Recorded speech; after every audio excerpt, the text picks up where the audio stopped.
Stephenson. Thank you, Madam Deputy Speaker. I welcome many of the measures in this bill, and in the time available, I want to focus particularly on the real action our constituents need from government to bring our sewage network up to date.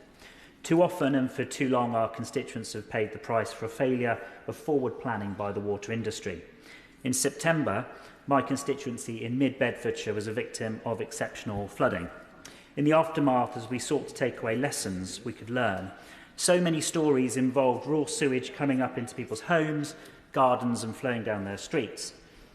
Places like Harlington, Barton-le-Clay and Greenfield, as excess surface water overwhelmed the sewage system. No one, be they in Mid Bedfordshire or anywhere else in our country, should see a storm cloud overhead and fear that they'll end up ankle deep in sewage, not in the 21st century. And I say a problem of forward planning, Madam Deputy Speaker, because a shocking example of industry neglect during the flooding came from a new town called Wixham's. A new town still being built out where construction began this century. And yet the flooding overwhelmed a wastewater and sewage infrastructure which couldn't cope with the amount of water being discharged into it. Madam Deputy Speaker, thousands more homes will be built in Wixham's and across Mid Bedfordshire over the coming years. We must do more to force the water industry to ensure that those homes are served by infrastructure that is fit for purpose and climate resilient. The previous government recognised that we have a Victorian-era sewage network and stepped up requirements for water companies to invest in improving our infrastructure. The government must be similarly ambitious.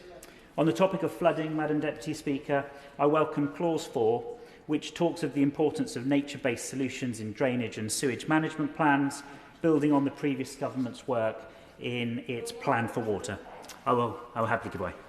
Thanks to the Honourable Member for giving way. In Chichester in 2023, we experienced 990 spills lasting over 17,000 hours. It's an environmental scandal and a public health crisis. And as the Secretary of State said in his opening comments, it's time to clean up our water once and for all, and I do welcome this bill. Does the Honourable Member agree with me that nature-based solutions such as wetlands are going to play a vital role in reducing spills and is a measure that can be brought in very quickly, but only if the regulation allows? Thank you for the intervention. I absolutely agree on the importance of nature-based solutions, and those solutions are things that are talked about very heavily in my community, and I'm sure in communities across the country.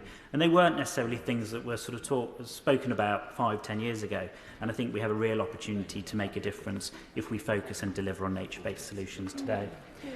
This is an area where I believe we must go much further, ensuring that all of our towns and cities are built to absorb water. Implementing sustainable urban drainage systems, including, and I've mentioned this to the Minister for Water previously, and I'll keep banging on about it, bringing into force Schedule 3 of the Flood and Water Management Act 2010, and I recognise that was an act from 2010, and a lot has happened since 2010, and taking much stronger action to ensure that drains do not become blocked.